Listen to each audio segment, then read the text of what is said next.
Good morning here from Ghana. I'm gonna say this is day one. I'm gonna say yesterday was day zero. Count this day one because we're actually gonna do stuff today. And I'll be able to show you that itinerary later.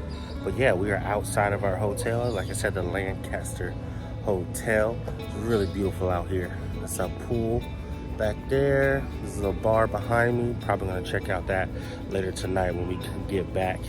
But yeah, like I said, this is gonna be officially day one. We're gonna go explore a couple museums, see a little bit of the actual capital city here in Ghana. So yeah, let's go on this journey.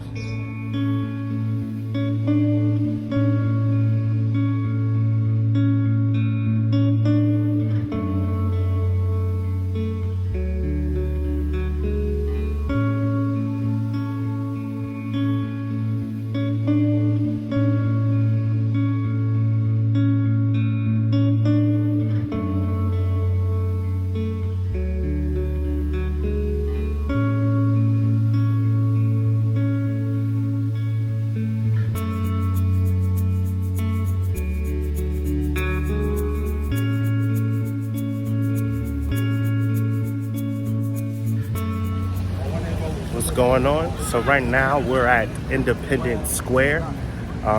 It's like a representation of when Ghana gained their independence.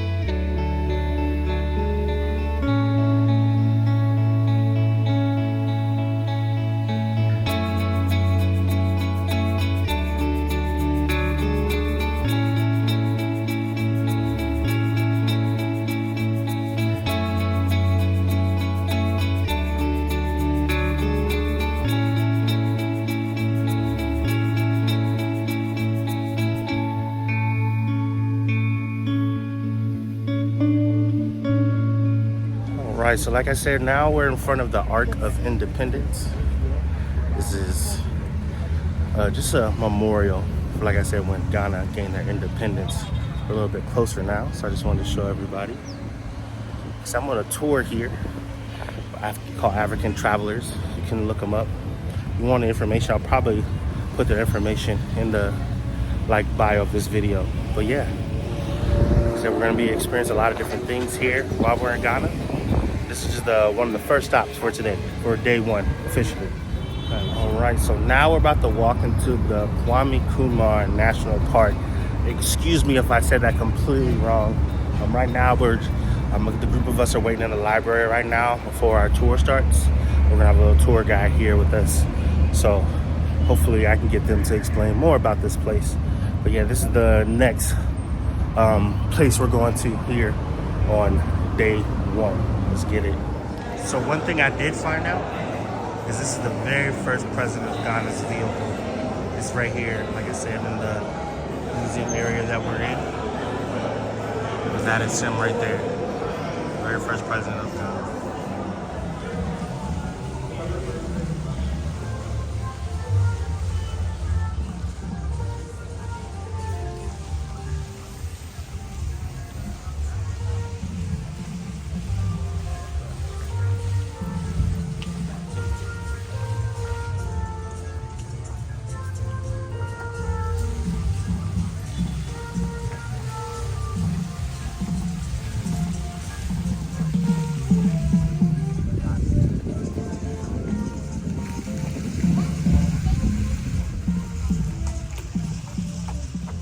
My name is Kofi because I was born on a Friday. And I'm going to be your guide for the next 45 minutes whilst we are here to learn about our first president. Now, the reason why we got this monument built here is that during our colonial time, this area was where the English chose to play polo. So this was a polo park and meant for only the British. Natives like us, never were allowed to come here. So Dr. Nkrumah chose the same place where he did his speech. He was called Kwame Nkrumah. Kwame, because he was born on a Saturday as a male. So for us, the day of the week we are born is like our soul or spiritual name. So as part of our experience here, we have 2 galleries we'll visit over there. And that is the mausoleum, where Dr. Kwame Nkrumah is currently depicted in different facial expressions or images. Well, the concept behind this is to say that, after all, just like all of us, he was also a human being. And like all of us, we go through different moods at different times. So of course, there were times of excitement for him, other times not too excited, and times that he was very angry.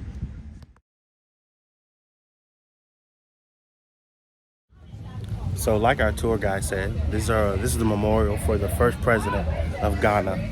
So like he said, these are the pictures. That's the mausoleum where he's laid to rest at the moment.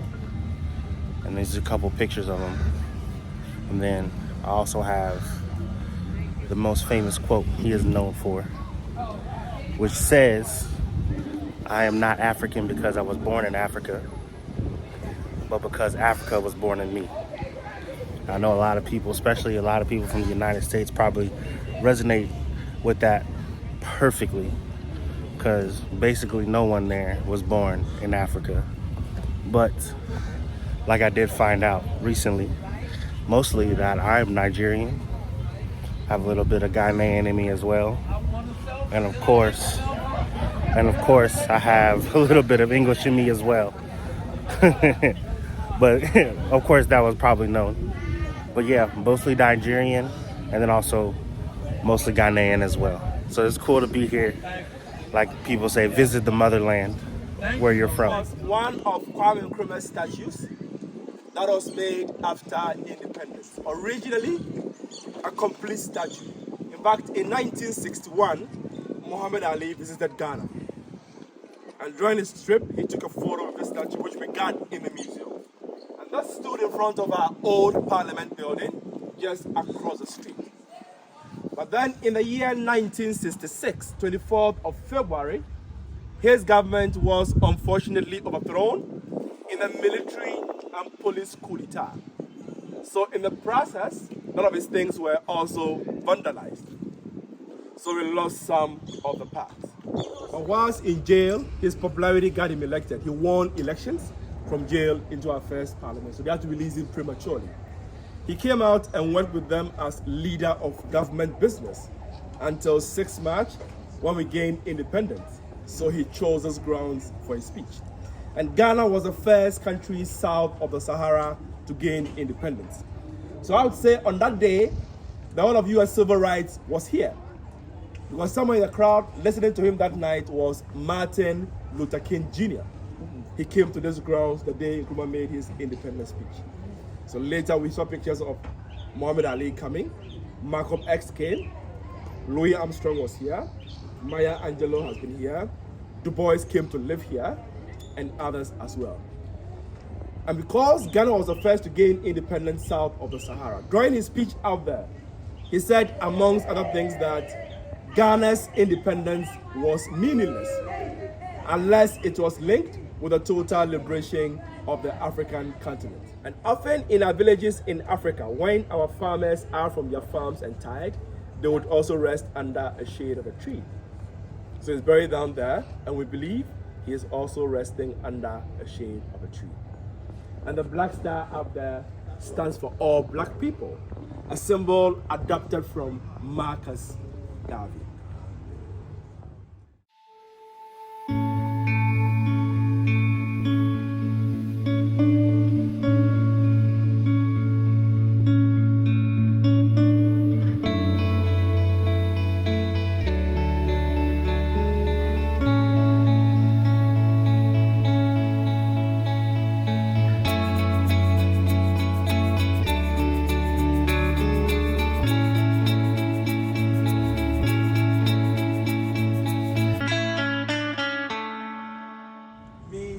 Forward ever, backwards never. That is the slogan of his political party. Then on both sides of the statue, we have other ones blowing horns.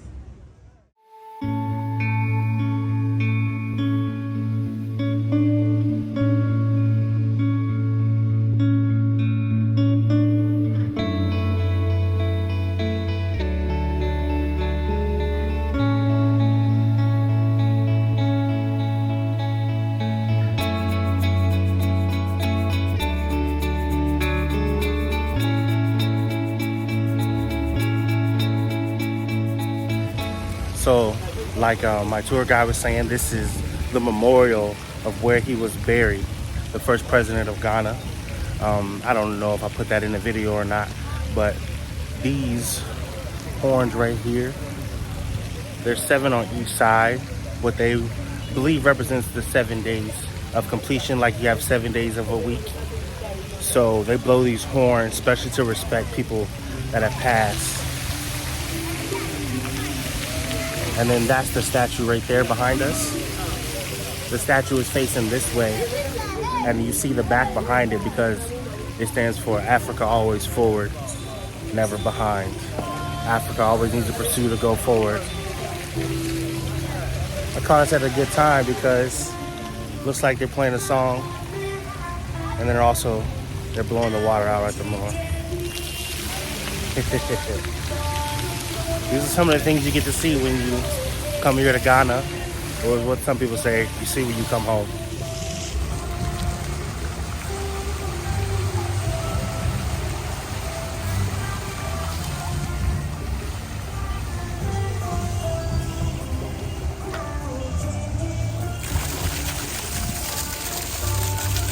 Now we are at the W.E.B Du Bois Centre.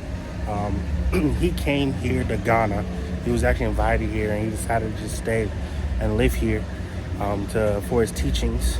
He was actually a mentor for the very first president of Ghana. So now we're about to go check out his memorial house.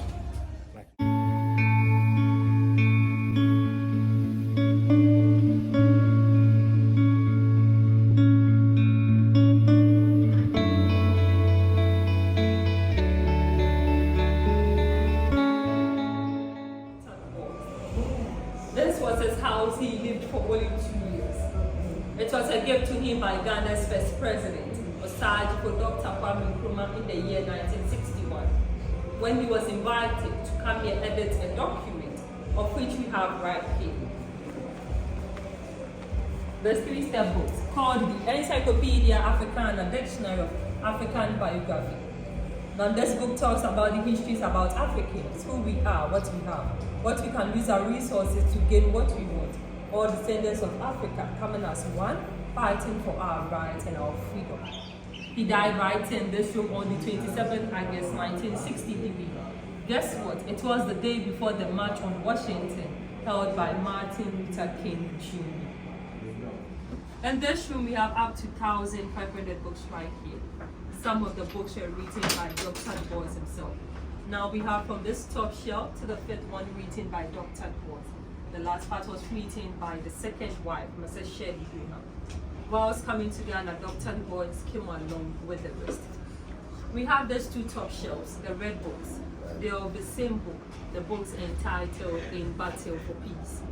These books were present Dr. Du Bois gifted out to visitors who paid him a visit whilst he was here. So this space was the dining room of Dr. Du Bois.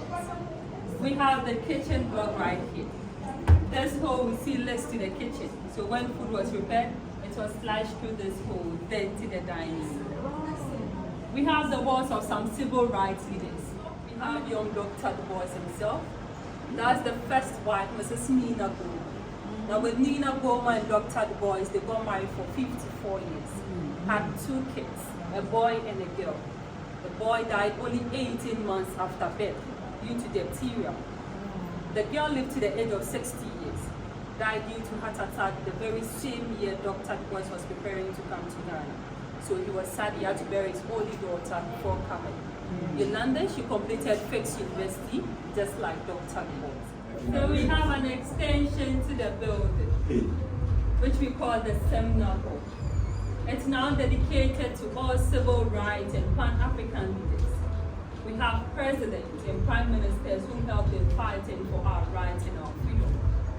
Most of them on the walls, I'll say, were the people who gave their countries their independence to their first president of the African continent. Let's talk about the Pan-Africans. The main motive of Pan-Africanism was that all descendants of Africa, we should all come as one to have a common goal. That goal is to unite, fight for our rights and our freedom. But the question here is, till date, are we united?